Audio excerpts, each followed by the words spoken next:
राम राम सभी भाइयों को। मैं रोहित गोदारा गोल्डी बरार। आज ये जो गुरुग्राम का बुकी सचिन गोदा, जो खुद को दिल्ली का सबसे बड़ा बुकी मानता था, जिसकी आज लखन माजरा हरियाणा में होटल पर हत्या हुई है, इसकी संपूर्ण जिम्मेदारी हम लेते हैं। ये हमारे दुश्मन कौशल चौधरी और अमित डागर का पार्टनर था, और इन्होंने जो संचौर मर्डर वाला राजन कुरुक्षेत्र में मारा था, उसको हमारा भाई बताते हैं। हम उस राजन को नहीं जानते। हमारा जो भाई राजन है वो नूह जेल में बंद है, और रही बात हमारे किए फ़ोन को, जो भी इग्नोर करेगा उसका जवाब यही होगा। और फिर भी समझ में नहीं आए तो फिर अपनी अर्थी चौखट पर तैयार रखें, और चाहे किसी को भी अपना आका मान लेना। समय लग सकता है, माफ़ी नहीं।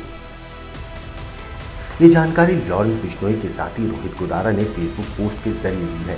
दरअसल हरियाणा के रोहतक में सचिन गोदा नाम के बिजनेसमैन की बदमाशों ने बीच सड़क पर फायरिंग के कई राउंड कर उसकी हत्या कर दी। इस मर्डर के बाद हरियाणा से लेकर राजस्थान में सनसनी फैल गई है, जिसके बाद रोहित गोदारा ने पोस्ट कर इस पूरे हत्याकांड की जिम्मेदारी ली है।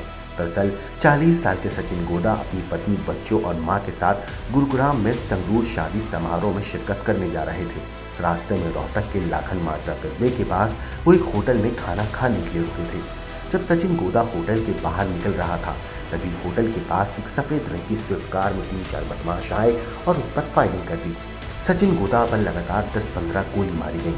जबकि सचिन की मां बीच में आई तो उनके पैर में भी एक गोली मारी गई। सचिन के भाई ने वारदात की एक एक डिटेल बताई है।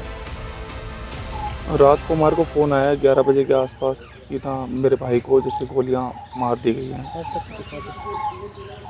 तो ये कहाँ से कहाँ जा रहे थे?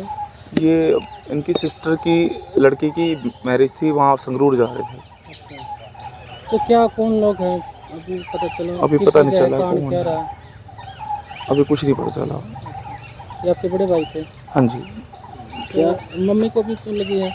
मम्मी को एक गोली लगी है। तो मम्मी अब ठीक है। तो बताया उन्होंने किस तरह मिला हुआ था?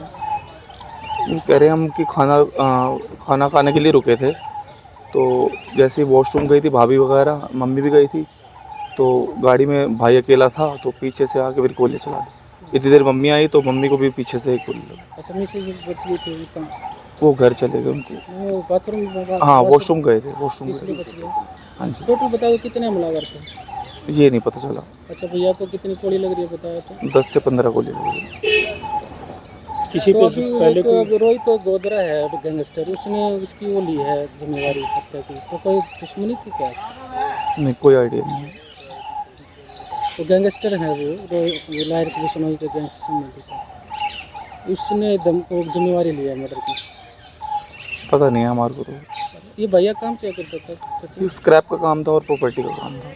क्रिकेट में बुकिंग का भी था? नहीं इस तरह का नहीं वो उसको चलाया हुआ है कि हमने सबसे दिल्ली का सबसे क्रिकेट का नहीं, इस बात की कोई नॉलेज नहीं है मेरे को। अब क्या चाहते हो जी? इंसाफ चाहते हैं, जिन्होंने गोली मारी उनको पकड़ा जाए, उनको सख्त सख्त कार्रवाई की जाए। वारदात की सूचना मिलने के बाद पुलिस मौके पर पहुंची, लाश को कब्जे में लेकर पीजीआई रोहतक भेजा और मामले की जांच शुरू कर दी। आपको बता दें, सचिन पहले बुकी का काम करता था, लेकिन फिर उस काम को छोड़कर प्रॉपर्टी और स्क्रैप का काम करने लगा था। सचिन के दोस्त दीपक ने बताया कि करीब 3-4 साल पहले उसके पार्टनर की भी इसी तरह गोली मारकर हत्या कर दी गई थी। उसे 1 साल से रंगदारी के फ़ोन आ रहे थे, और बदमाश फ़ोन पर रुपए न देने पर जान से मारने की धमकी दे रहे थे। पुलिस में शिकायत भी की गई थी, लेकिन कोई कार्रवाई नहीं हुई। अब इस हत्याकांड में बिश्नोई गैंग के खास सदस्य गैंगस्टर रोहित गोदारा ने सोशल मीडिया पर पोस्ट कर हत्या की जिम्मेदारी ली है। अब इस हत्याकांड में बिश्नोई गैंग के खास सदस्य गैंगस्टर रोहित गोदारा ने सोशल मीडिया पर पोस्ट कर हत्या की जिम्मेदारी ली है। रोहित गोदारा ने बताया कि सचिन उनके दुश्मन कौशल चौधरी और अमित डागर का पार्टनर था, और सचिन अपने आप को बहुत बड़ा बुकी मानता था, जिसके चलते लॉरेंस गैंग ने सचिन को रोहतक में होटल के बाहर उसकी कार में ही गोली मारकर हत्या कर दी। वहीं सचिन की मां को भी एक गोली लगी थी, और फिलहाल उनका इलाज चल रहा है। ब्यूरो रिपोर्ट, क्राइम तक।